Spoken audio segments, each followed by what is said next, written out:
பணம், வீடு, கார் என்று செல்வங்கள் அளவுக்கு அதிகமாகவே இருக்கிறது. ஆனால் மனதில் ஒரு வெறுமை. இரவில் தூக்கம் வரவில்லை. சிரித்து நடித்துக் கொண்டிருக்கிறேன். வேலை, பொழுதுபோக்கு எதுவும் என் வெற்றிடத்தை நிரப்ப முடியவில்லை. உலக செல்வங்கள் கொடுக்க முடியாத ஒன்றுக்காக என் மனம் ஏங்கிக் கொண்டிருக்கிறது. மனது களைத்து போய்விட்டது. எனக்கு என்ன வேண்டும் என்பதே தெரியாமல் போய்விட்டது. என்னை நானே எதற்கு இந்த பூமியில் பிறவி எடுத்து வந்தாய் என்று திட்டிக் கொள்வேன். வியாதியினால் கஷ்டப்பட்டு கொண்டிருக்கும் அப்பா ஒரு அடைக்கப்பட்ட அறையில் படுத்து கிடக்கிறார். இது என் மனசையும் அடைத்து விட்டது. சந்தோஷமாக அவர் முன்னால் செல்ல முடியவில்லை. என்னை பார்த்து அவர் வேதனை அடைகிறார். மனநிலை பாதிக்கப்பட்ட பாட்டி ஒரு அறையில். பழைய நினைவுகள் இல்லை. பாசத்தை மறந்து விட்டாள். பார்வை மங்கி முன்னால் நிற்பது யார் என்று கூட தெரியவில்லை. குடிகார தாய். சாயங்காலமானால் குடித்து வெறித்திருப்பாள். பார்த்தால் பயமாக இருக்கிறது. அம்மா என்று அழைக்க கூட தோன்றவில்லை. நினைத்தாலே கோபம் வருகிறது.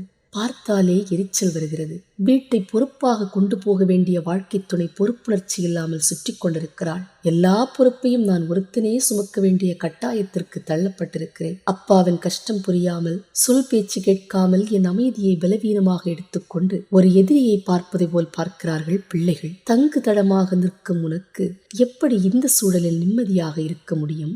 சுமையை தாங்க ஒரு ஆளில்லையே என்ற வலி. வெளியே இருந்து பார்த்தால் அவனுக்கு என்ன குறை என்று பேசுவார்கள். மனமுடைந்து சோர்ந்து போய் நிற்கும் தருணத்தில் நீ தேடிச் செல்லும் நிம்மதி தேவனிடம் இருக்கிறது என்பதை புரிந்து கொள். இந்த உலகம் உனக்கு பணம், புகழ், பெருமை, அடையாளம், அந்தஸ்து என்று எல்லாம் கொடுத்திருக்கலாம். ஆனால் நிம்மதியை கொடுக்க முடியாது. சூழ்நிலைகளை மாற்ற முடியாது. உன் இருதயத்தின் எண்ணங்களை புரிந்து கொண்ட தேவன் உன்னோடு இருக்கிறார். உனக்காக செயல்பட்டு கொண்டிருக்கிறார். கண்ணீரை துடைக்க அவர் கரங்கள் முந்திக் கொண்டிருக்கிறது. சூழ்நிலைகளை மாற்றப் போகிறார். நீ எதிர்பார்க்கும் நிம்மதியை உனக்கு கொடுக்கப் போகிறார். பெற்ற தாய் உன்னை மறந்தாலும் நான் உன்னை மறவேன் என்று சொன்ன தேவன் அவர். சமாதானத்தை உங்களுக்கு வைத்து போகிறேன், என்னுடைய சமாதானத்தை உங்களுக்கு கொடுக்கிறேன் என்று யோவான் 14:27 சொல்கிறது. எல்லா புத்திக்கும் மேலான தேவ சமாதானம் உங்கள் இருதயங்களையும் உங்கள் சிந்தைகளையும் இயேசு கிறிஸ்துவுக்குள் காத்துக்கொள்ளும் என்று பிலிப்பியர் 4:7 சொல்கிறது.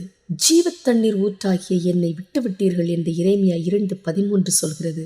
நொறுங்குண்ட இருதயம் உள்ளவர்களுக்கு கர்த்தர் சமீபமாயிருக்கிறார் என்று சங்கீதம் 34:18 சொல்கிறது.